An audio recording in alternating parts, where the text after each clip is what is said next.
We have the sweet, we on, blue lights steady, great. We have the sweet pleasure of going into Megillas Esther in preparation for Purim. I am so excited about this class.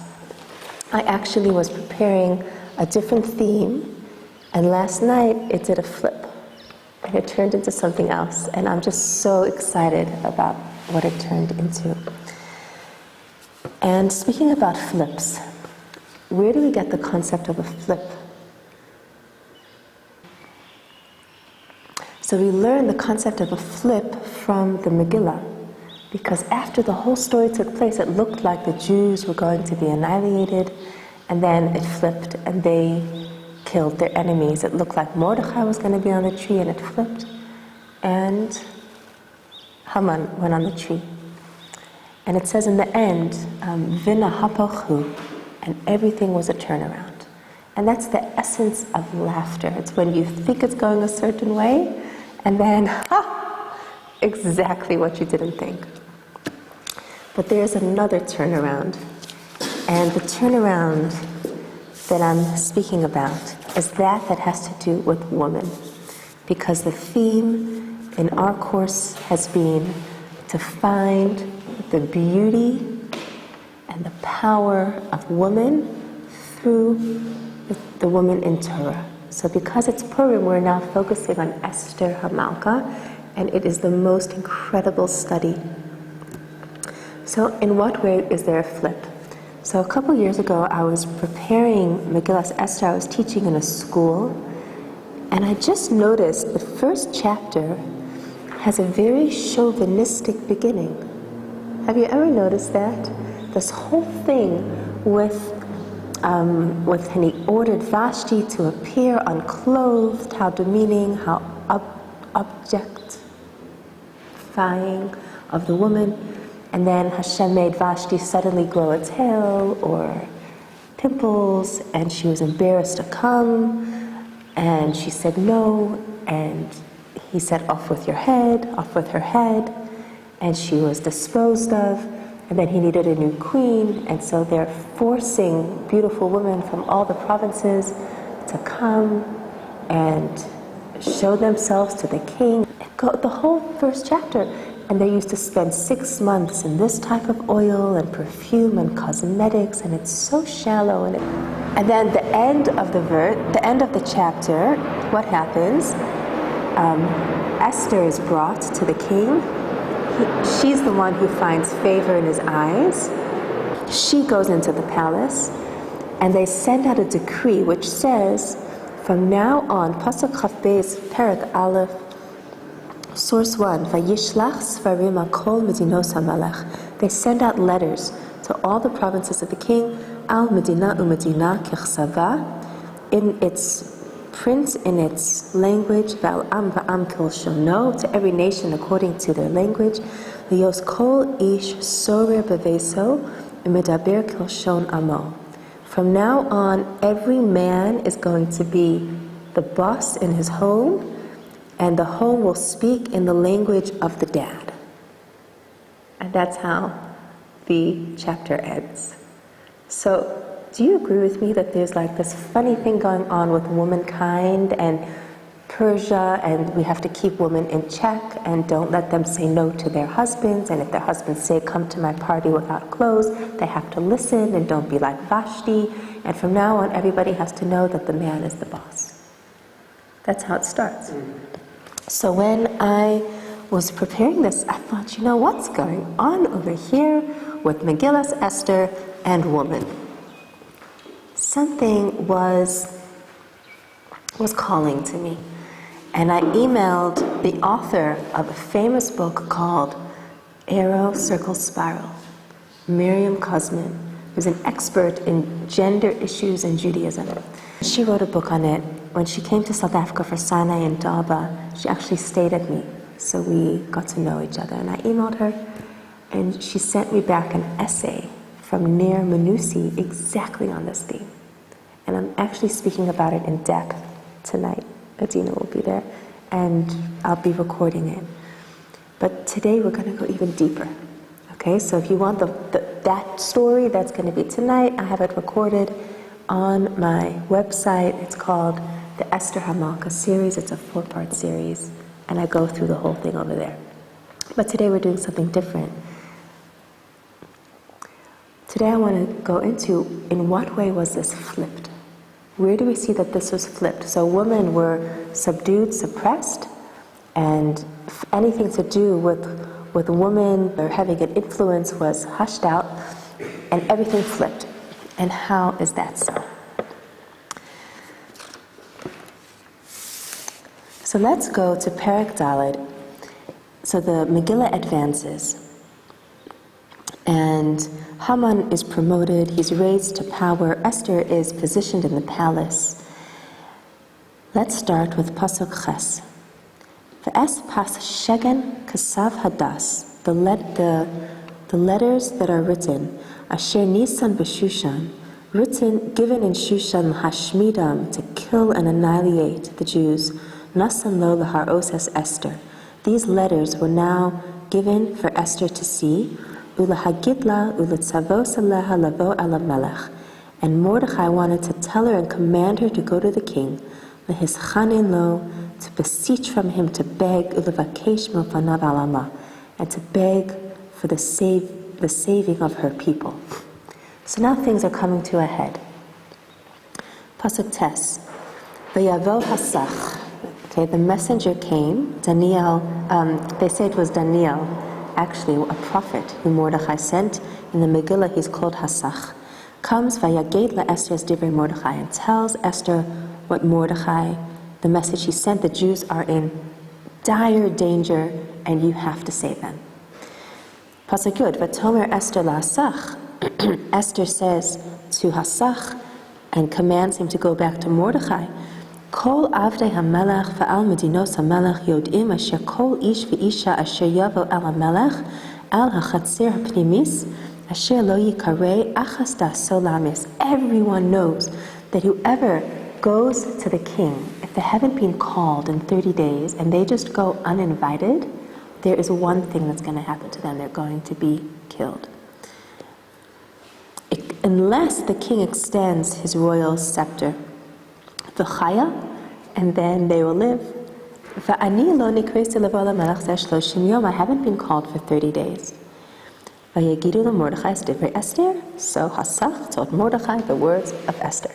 So what's going on? This whole dialogue between Mordechai and Esther via Hasach. Let's go on. Pasuk Yigimel, v'yomer Mordechai lashiv al Esther. Mordechai says to send back to Esther, al tidami b'nashech lihimalet beis hamelech mikol hayidim. Don't think you'll be able to escape from the palace untouched while the Jews are persecuted and wiped off the face of this planet. Don't think you're safe, Esther. If you are quiet at this time, salvation will come to the Jewish people from another place.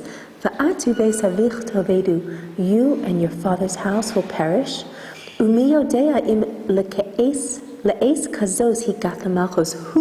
knows if for this moment alone you are in the position you're in, you've reached the house of the king. So Mordechai is exerting influence on Esther. Esther, you've got to save the Jews. Esther, go save the Jews. She says, but I can't, I haven't been called in. He says, maybe this is why you're there. You have to do it. But Tomer Esther Lashiva Mordechai. Mordechai tells the messenger to tell Mordechai the following. Lech knos es kol hayudim animtzan b'Shushan. This is a pivotal switch. What happens is Esther starts to instruct and command Mordechai what shall be done. Flip. Okay, this is where the flip starts. Go gather the Jews together. Hanimtsan b'Shushan. V'tzumo olai, fast. Al tochlu, al tishtu, shloshes yamim, 3 days. This is the fast of Esther. Laila v'yom, day and night. Gam ani v'narasai tzum kain. I will also fast like this. V'v'chein avo ala melech, and in this way I'll go to the king. Ashelo chadas. Even though I haven't been invited. V'chasher avadati. And if I die, I die. tremendous self-sacrifice. What does it mean if I die, I die? If she gets killed, she gets killed. That's a simple meaning. But it's a double lashon. If I perish in this world, avadati, what is she saying? The sources say that even if I don't die, by me going to Achashverosh, I'm forfeiting my marriage with Mordechai. It was at this point she knew, even if the Jews were saved, she would never go back to Mordechai. And there's a lot of meaning here. Vaya'avor Mordechai, Mordechai left, Vayas kachol asher tzivsa alav Esther. And he did everything that Esther commanded him. If you're sensitive, you see flip. Mordechai is commanding Esther, dialogue, dialogue, dialogue, dialogue, and it finishes, and Mordechai said, yes, dear. Okay, do you see that? He said everything that Esther says. So now the Kamorna Rebbe, please don't leave now, because I'm not saying you because you have to go, but I'm saying don't stop listening now. You see, Rebbe Zinzberg says that my husband has to always listen to what I say. Adina, don't go and tell that to your mom, please. Okay, so let's see what's really going on. We really need to develop a spiritual, feminine sensitivity to learn this. I'm being very brave to teach it to you because I'm trusting that you're not going to misunderstand and misapply. I hope I'm not being too trusting, not you, but... Okay. It says, Mordechai yada es kol asher nasa. He knew everything that transpired with Haman convincing Achashverosh to kill the Jews, etc. Vayikra Mordechai es begadav. And he ripped his clothes in mourning. Vayilbash sak ve'efer. And he puts on sackcloth. And he goes in the streets and he calls this deep, bitter cry. And he comes up to the gate of the king.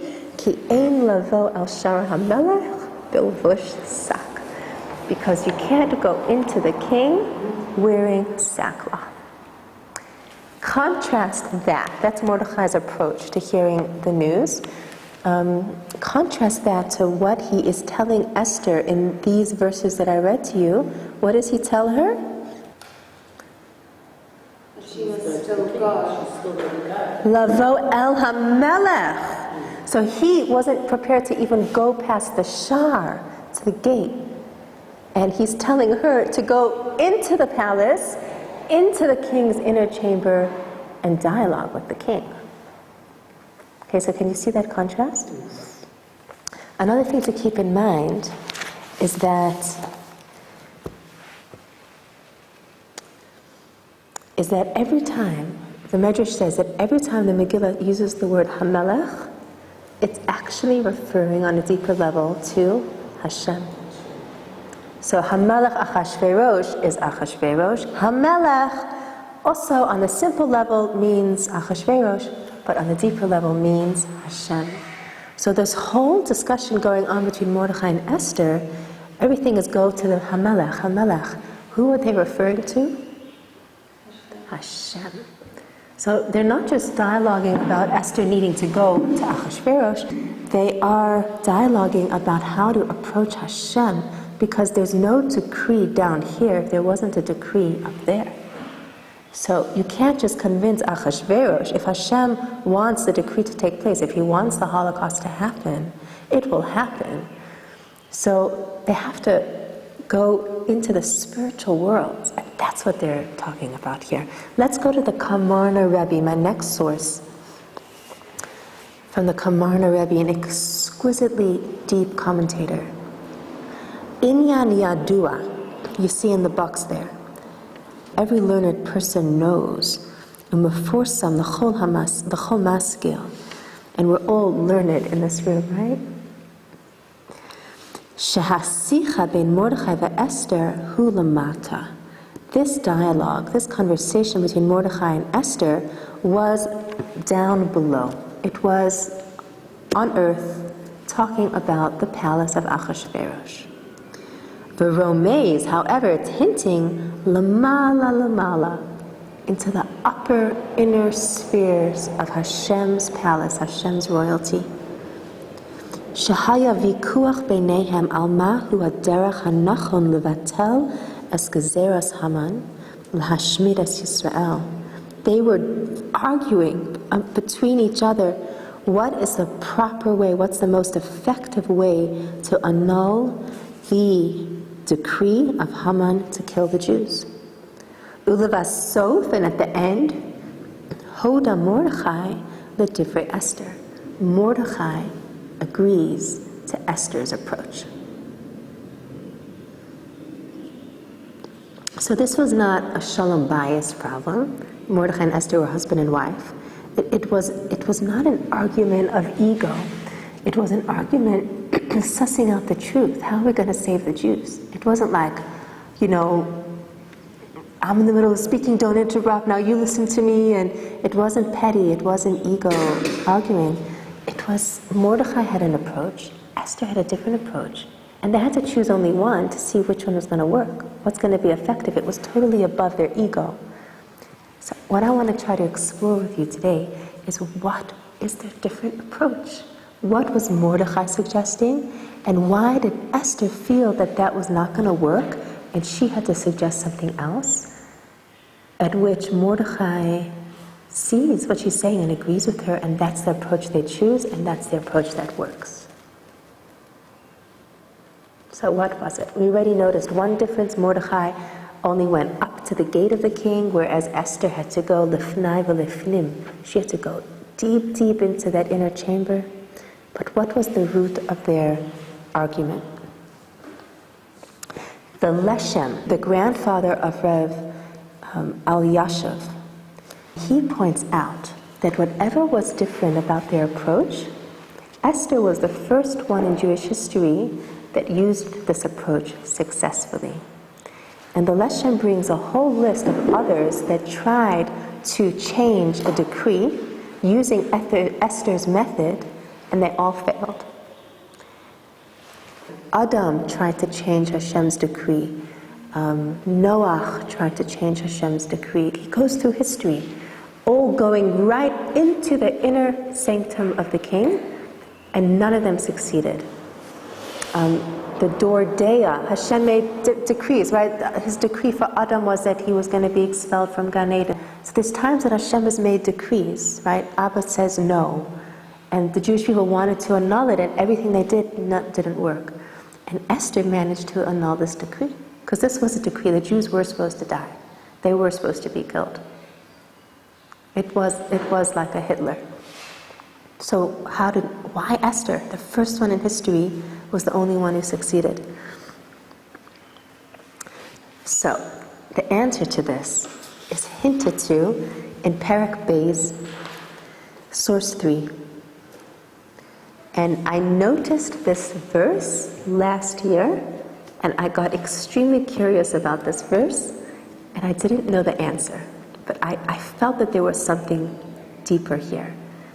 And then last night, I received a letter from one of my mentors in Jerusalem called Keser Malchus, which is the part of the verse that I was very interested in.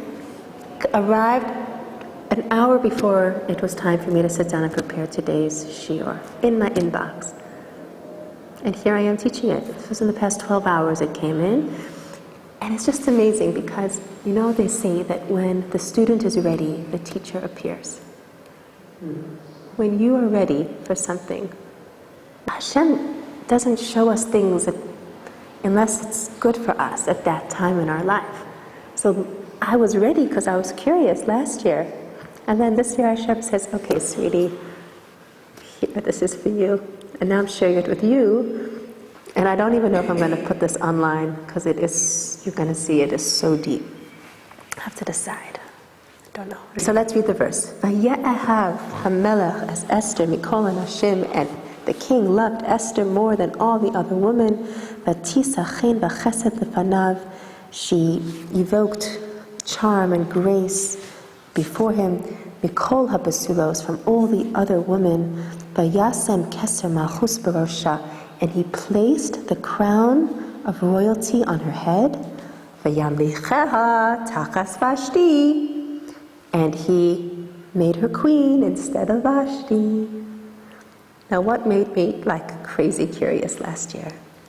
What made me curious is that the word keser malchus, it means the crown of royalty. It's actually a very strange phrase. The crown, he could have just said, and he put the crown, or he gave her royalty. Why both? Why both? But more than that, if you've ever learned anything about the deeper layer of Torah, you know that it all revolves around Hashem's 10 attributes, Hashem's 10 sfirot. What's the name of the first midah of Hashem? The first sfirah, the first emanation, the first way that Hashem expresses himself in the world? Because he interfaces with the world. Hashem is infinite. The world is finite. How is an infinite God going to interact with a finite creation? Through 10 midot, 10 sfirot. That's what the sfiros are. It takes Hashem's infinity and it actually allows it to create and sustain and interact to his world. The first one is not called Malchus. The first one is called Keter. And then it goes through all 10, and then the last one is called Malchus. So if you look at this verse knowing that, doesn't that make you curious too? And he put the Keser Malchus on her head. Like, it obviously has deeper Kabbalistic implications, because those are the names of the first and the last of Hashem's 10 spheres. So I knew there was something there. More than that is that the word Keser doesn't appear anywhere else in Tanakh outside of Megillas Esther. It appears 3 times in Tanakh, and all 3 are in the book of Esther. So what is this about? So what my teacher, Sarah Yudi, taught me last night in her essay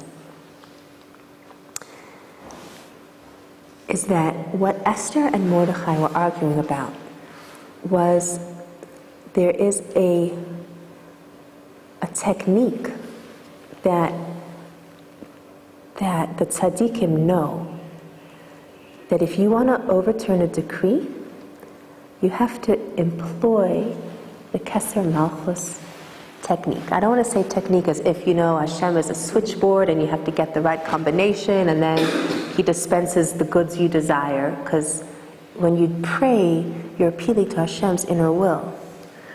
But there is a very spiritual procedure called Keser Malchus, and it has to do with, I don't want to go into it. A, I don't really know, because I'm not a Kabbalist. B, I don't want to explain things that aren't clear. But the Keser Malchus was the way that they were going to do what they needed to do and annul the decree. But there were 2 ways to go about it, and that's what they were arguing about. So go to source 4. In Yeshaya, it says, Ko Amar Hashem Melech Yisrael. Hashem says, the King of Israel, Go Alo, their Redeemer, Hashem Tzvakos, the God of hosts. Okay, so here we have a hint to how to bring redemption. Ani Rishon v'Ani Acharon. I am first and I am last. Umibal Adai ein Elokim. And there is no God except for me. So the commentaries explain, what is this verse saying? Hashem says, if you want redemption, you have to know that I'm first and I'm last, and there is no other than me. Commentaries say, I am first. This is referring to his first sphera of Malchus. I am last. This is referring to his last sphera, the first sphera of Keter. and I'm last is his last sphera of Malchus. So hinted to in this verse in Yeshaya, I am first and I am last, he's saying that my embodiment, my expression in the world, my manifestation in the world, my Shechina, is both first and last. She is Keser and she is Malchus, my Shechina. Hashem expresses himself through Keser and he expresses himself through Malchus. So what does that mean, and how does this help us understand what Esther and Mordechai were arguing about? What's the best way to approach? So now I'm going to explain with a diagram, okay? So we have Hashem's midos. Have you ever seen the diagram of the tree of life? Okay, so the tree of life is a diagram of Hashem's 10 attributes. It starts with Keter, goes to Chachma and Bina. There's one called Das, and I'm putting it in dotted lines because if you include Keser, you cannot include Das, and if you include Das, you cannot include Keser, because there has to be 10, not 11. So Das and Keter are interchangeable. That's why I did it that way. And then you have Chesed, Gevura, Tiferet, Netzach, Hod, Yesod, and one on the bottom called Malchus. Okay? So you don't have to worry about all of these in the middle. I'm not going to explain anything about those now. But we're talking about Keser Malchus, which means crown and kingship. The top, Ani Rishon, and the bottom, Ani Acharon. Hashem is saying, I am both in Keter and in Malchus. I express myself from the top to the bottom of all of my ways, all of my attributes. So now, what were Mordechai and Esther arguing about? So let's say we've got Mordechai there. We've got Esther here. So they were arguing about what does it mean to go into the king's inner chamber. When you go into the king's inner chamber, you enter at the gate at the bottom, okay, and then you have to ascend all the way to the crown. And if you remember, when Esther was standing there with Achashverosh after fasting for 3 days and 3 nights, totally pale, she was being supported by angels, and Hashem gave her the charm, and he takes his golden scepter and he extends it to her, and she touches it. So she approached up on the parallel, as the Kamorna Rebbe said, that everybody knows that what happened in the earthly realm was really just a hint to what was happening in the inner, higher spiritual realms. So she succeeded. But Mordechai's approach would not have succeeded, and all of those that tried to do this before had not succeeded. So what was Esther's approach, and why did she succeed? So this is what it was. I'm going to teach you something else now, phenomenal, is that Hashem, when he gives us the Aseres HaDibros, the 10 Commandments, he introduces himself. The first word of the 10 Commandments is what? Anochi, right? Anochi. So let's take the word Anochi, which means I. But you don't use that unless you're God, really. Like when you want to say me in modern Hebrew, what do we say? Ani. So Anochi has like total weight. That is really like when God says I, he says Anochi, right? When we say I, we say Ani. But if you break down the word Anochi, so let's put a vav there for the vowelization, you get the word Ani, and then a chaf, which numerically is 26, which is the numerical value of Shem, Yud Ke, Vav Ke. So Anochi is actually Ani Hashem. Ani Hashem. Additionally, if you add up the numerical value, the gematria of the word Anochi, you have a 1 and a 50 and a 6 and a 20 and a 10, you come out with 86. So if you add it up, you get 86, which is the same numerical value as Elohim. 86. Can you see? It's the same. So Anochi means I am Yud Kei Vav Kei, which is 26, and it also is the same numerical value as God. Okay.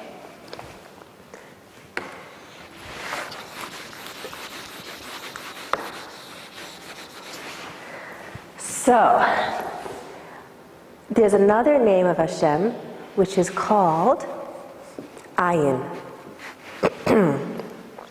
When we say Ayin, we are referring to a very lofty level of Hashem. In fact, if you change the word Ayin around, you come out with Ani. Can you see that?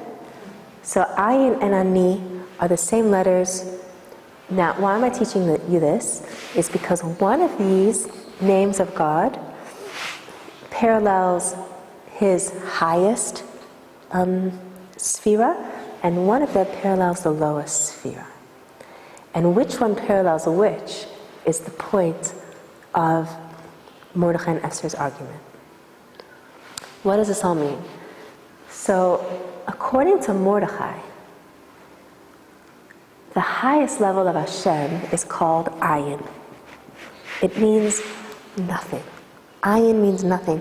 When we say to him, when we say, Shir Lamalos Esa Einai El Heharim, may Ayin Yavo Ezri, I raise my eyes, and from where will my help come? May Ayin Yavo Ezri. We're saying, from where will it come? What we're really saying is, may Ayin, from Hashem. What seems like nowhere is actually all that is. Because it seems like Hashem doesn't exist because we don't see him tangibly, but on a deeper level, he's all that exists. Right? It's a very lofty name of Hashem. It's used many, many places. So Keter is the highest level of his emanations, of how he expresses himself in the world. It's uneffable, it's ununderstandable, and it's called Ayin. His kingship, however, is how he appears more closer to us, and that is called Ani. Okay? So Mordechai's approach was, you have to go into Malchus and go all the way up to Keter, which is true. They both had to do that. But where he differed is that Ayin is his uneffable. When we connect to Hashem through this place, we basically dissolve out of existence. Because we become subsumed by Hashem's oneness. It is so high, we cannot exist. Like when you go to the sun, you get burned up. You can't exist in Hashem's essence. So we just become nothing.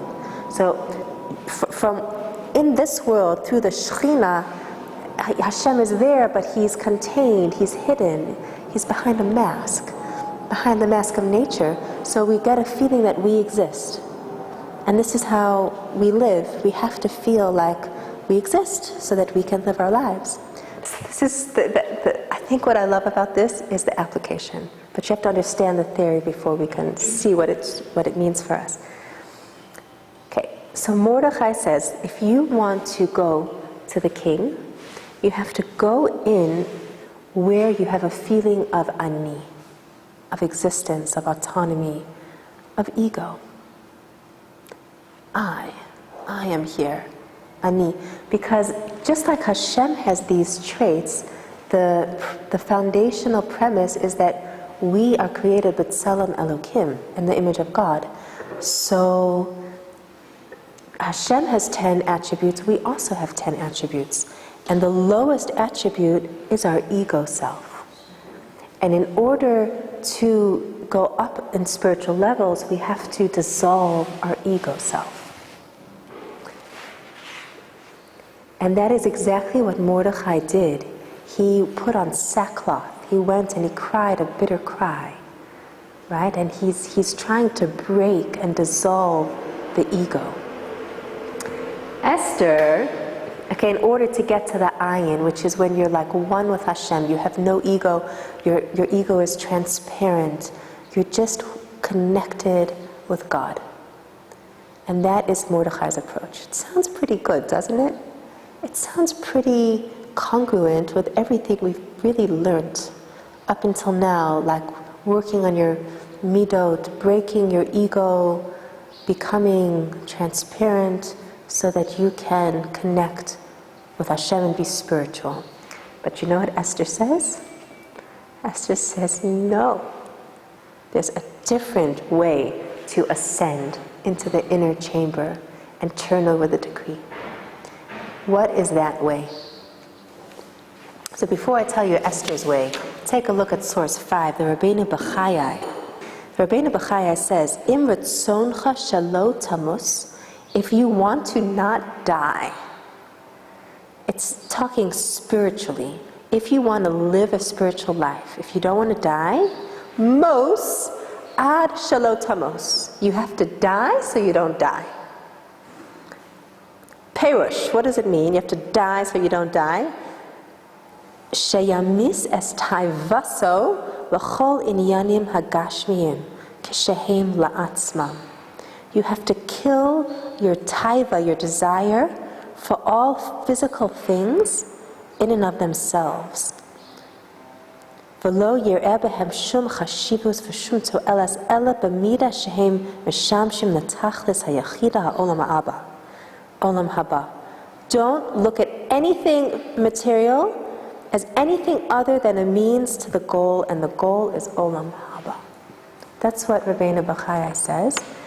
He's saying, die, kill your urges, kill your ego, kill your desires, so that you can truly live spiritually. That's a good description of Mordechai's approach. Go from the ani, dissolve your ani, till you get to ayin, oneness with Hashem, and from there you can ask him anything and he will answer. Look at verse 6 for Esther's approach from Tehillim. Look at the last 2 words of the next verse, Pasuk Dalid, Perek Kuf Tes in Tehillim, Va'ani Tfilah. Esther says, no, Mordechai, it's not going to work this time. We don't have time to spare. The stakes have never been as high. She says, no, ani tefillah. You pray from ani. Esther says, Mordechai, you raised me, you married me, you're the Talmud Chacham, the leader, the Gadol Hador of the generation, and my own Rav.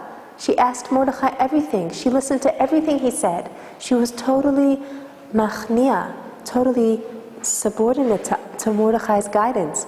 But at this point, she says, Mordechai, va'ani tefillah, it's not going to work. We have to do something different. What is a different thing? We have to switch these around. We have to switch these around.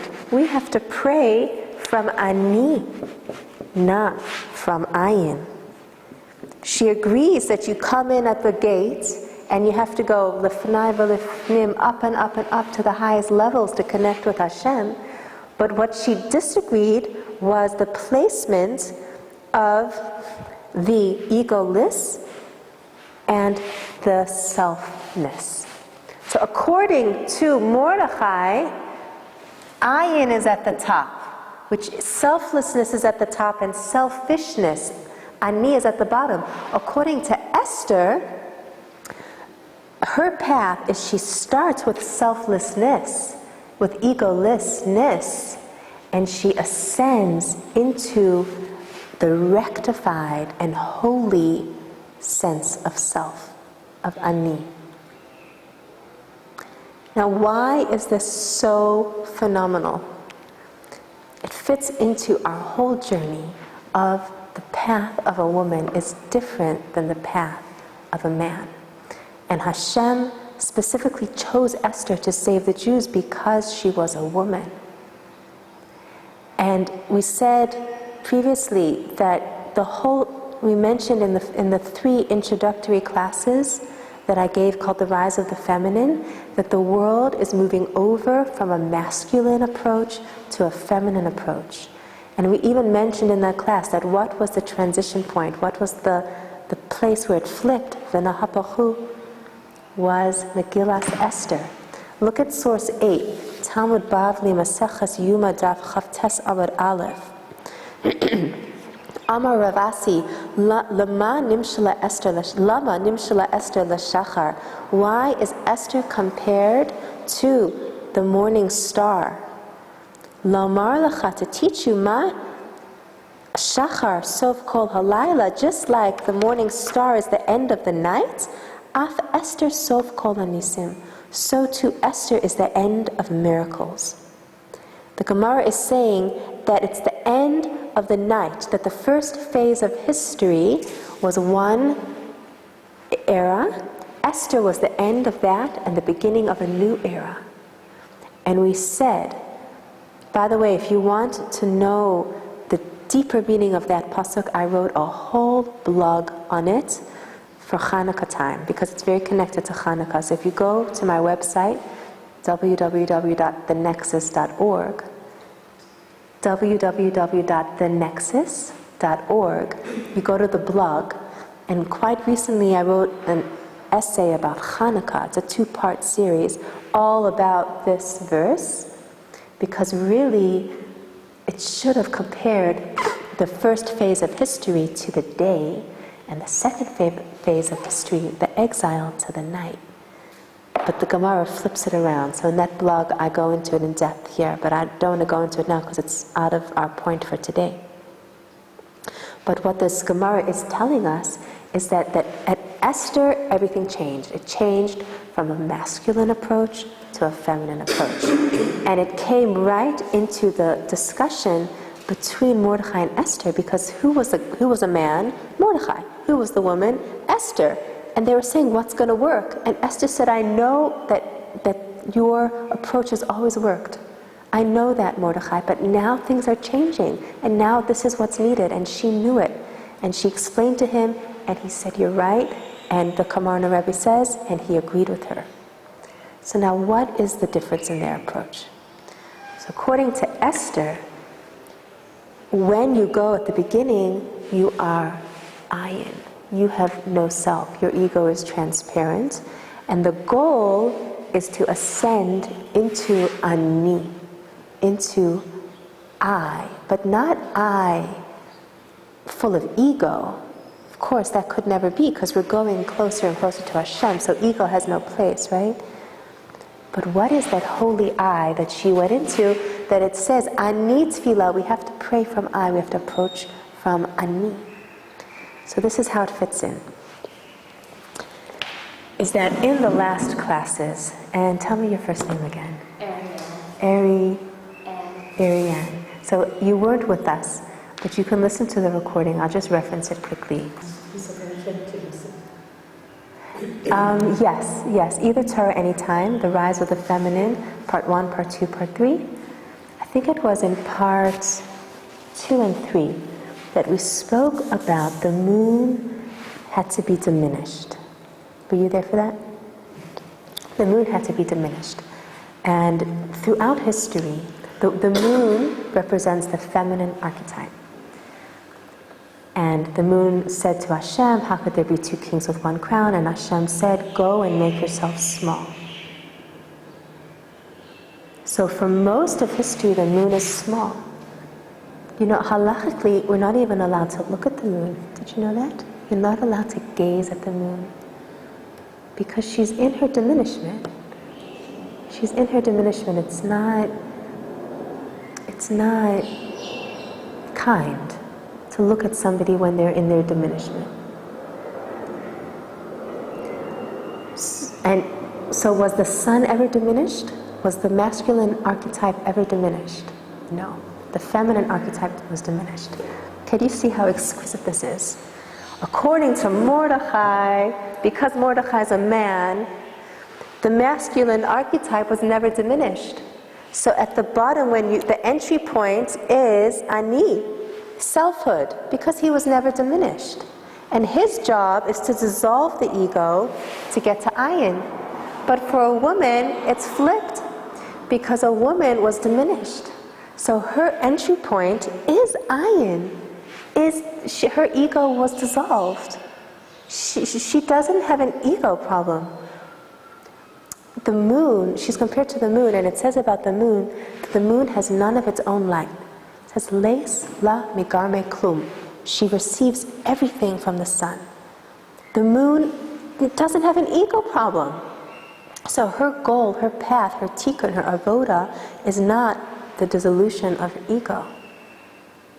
Which means that when she wants to do tshuva means returning to Hashem, up, up, up, up.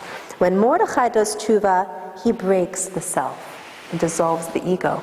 When a woman does tshuva, she has the opposite approach. She goes from her egoless state, which is her starting point because she was diminished, and that's the feminine story, and she climbs into authentic, holy, spiritual selfhood. And that is how she redeems her people.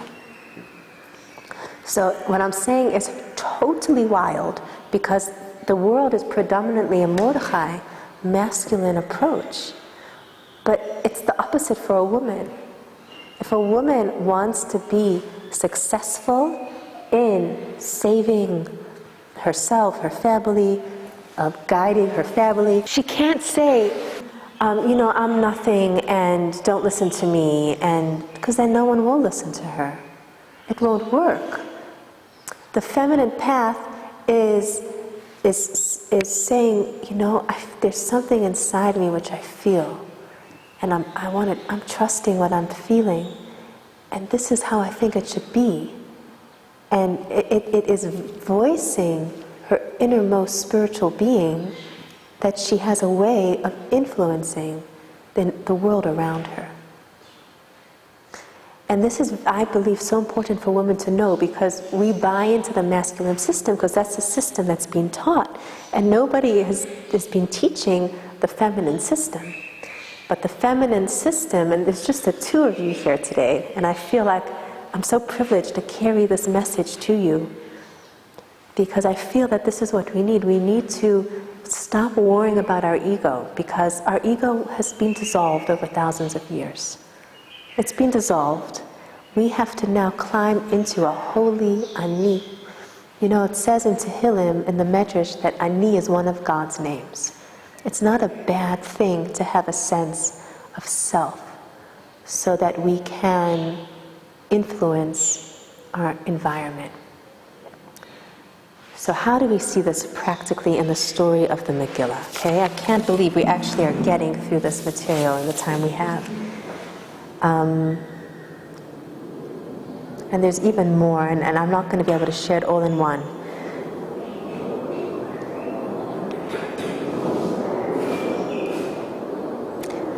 So she rectifies the ani, striving for authentic self, refining and aligning herself.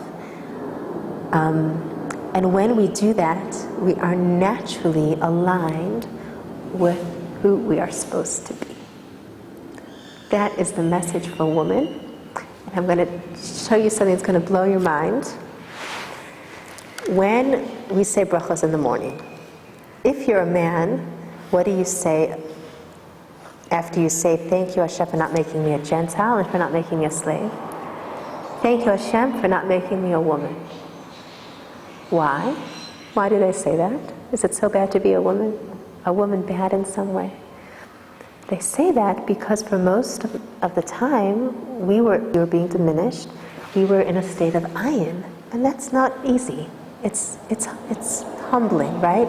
So the man is saying, thank you for not making me a woman, because because the man's starting point is ani. So he's happy that he doesn't have to start where a woman starts. But then, if you go on, what do women say? Thank you, Hashem, for making me according to your will. So it sounds, from a male perspective, like, okay, it's obviously not so good to be a woman, because men are thanking God for not making them a woman. But what can I do? You made me a woman, so God, I bless you that you made me according to your will, and unfortunately your will was to make me a woman. That's what it sounds like. But what we're saying is that when a woman goes on her path of tshuva, and she rectifies her inner self, her ani, and she comes into her power, what happens is that we get to a place where who we are is aligned with Hashem's will. So in the deepest sense, we're saying, Hashem, you made me according to your will, which means that the more I come into myself, the more I am aligned and naturally attuned to your will. And that is something only a woman can say, because a man's path is the opposite. A man really does need to work on dissolution of his ego, because he was never diminished. But because we were originally diminished, we are now have the opposite tikkun, where the more we come into ourself, the more we are coming into our spirituality.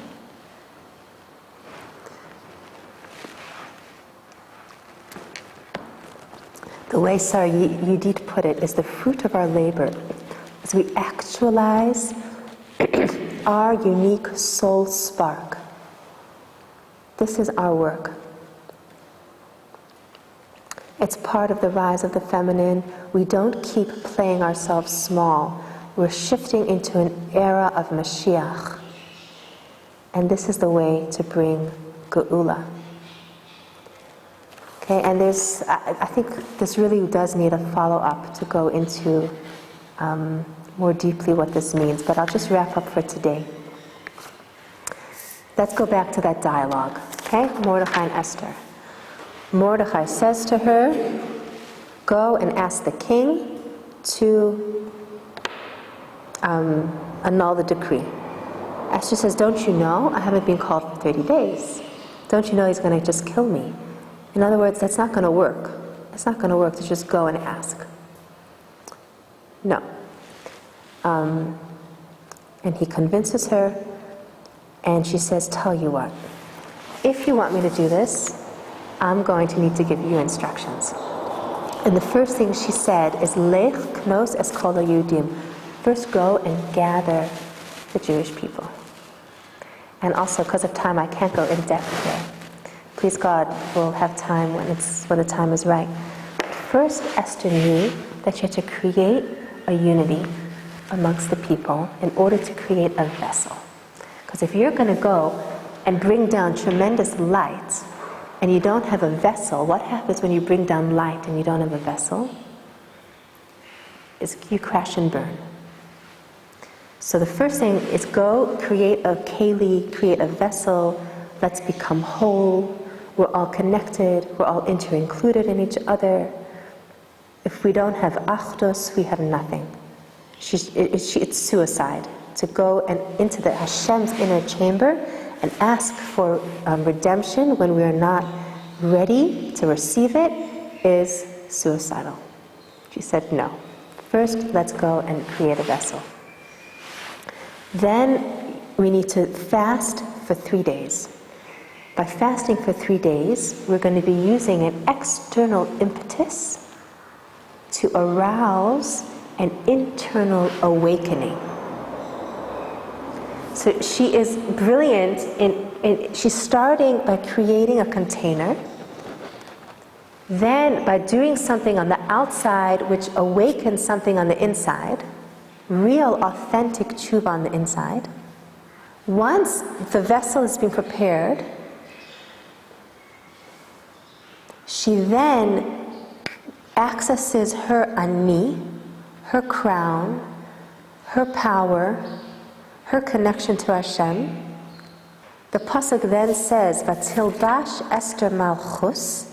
She dons royalty. She puts on her royal garb and her crown, the Keser Malchus, which means she goes up and up through deep prophetic meditation, spiritual things that she knew how to do because she was a prophetess.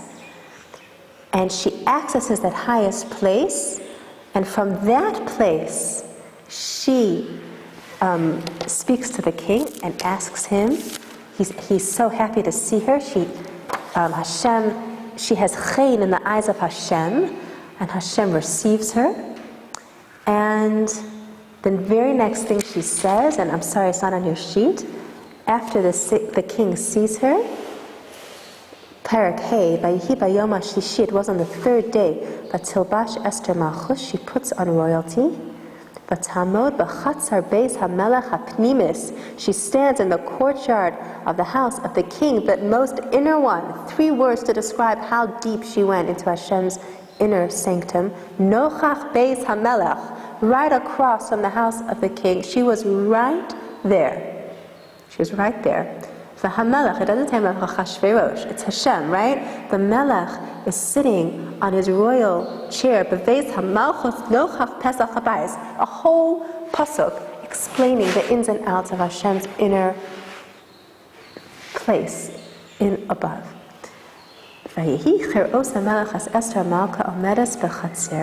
he sees her standing there, Nasa Chen Beinam, he sees that she didn't do Mordechai's approach of dissolving self. She did her approach of coming into her holy ani, and it made him happy. He said, you did it. You got it. Vayoshed HaMelech LaEsther Shabit, Hazav extends his scepter. Vatikrav, and she comes even closer. Vatiga, and she touches the scepter. And then he says, and the king says to her, Esther Hamalka, what do you want? What is your request? I will give it to you. And now she makes a request to Hashem, save my people, and he gives it. What happens next? This is going to blow your mind.